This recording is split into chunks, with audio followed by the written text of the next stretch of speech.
Magandang hapon po sa ating lahat. Nandito ulit tayo sa landfill at tinignan natin yung ginagawa po natin to. Kung makikita po ninyo, dati po hindi tayo nakatungtong dito. Dito na yung mga pinakamataas na area. Nakita nyo, ang lawak na ng lupang na tambak. Dire-diretso po yan. Wala nang usok dito sa ibabaw.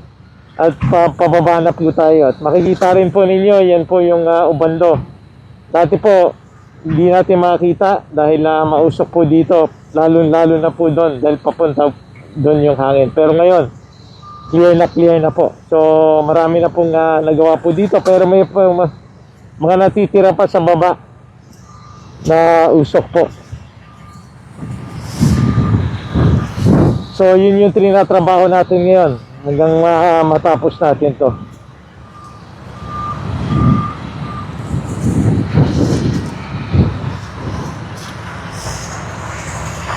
Ayan po. So ito, natambakan na rin po to. Ayan, tinutulak ng mga bulldozer po. At ayan, sa baba. Yan yung trinatrabaho po natin ngayon. So ayan, medyo mas clear na po ang area po dito.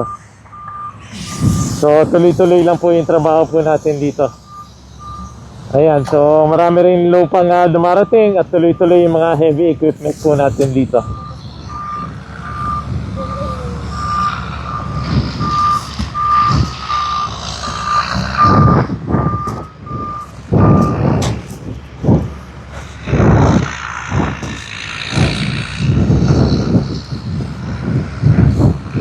Ayan po siya, may usok sa baba pa.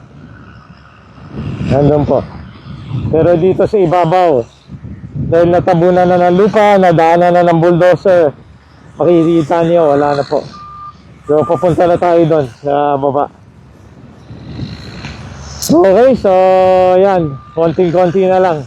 Pero tuloy-tuloy pa rin po yung trabaho ng mga kasama po natin dito. So maraming salamat sa lahat ng mga masisipag po natin, mga nagtatrabaho po dito. Siyempre, doon sa mga kasama po natin sa BFP, DPWH, kay Sec Vince, maraming salamat. Kay Sec Banoy, DOTR, kay Sec Mitch ng DNR.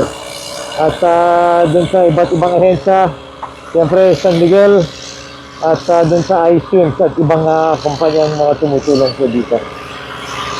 Ingat po tayo lahat. Update na lang po tayo mamayang gabi.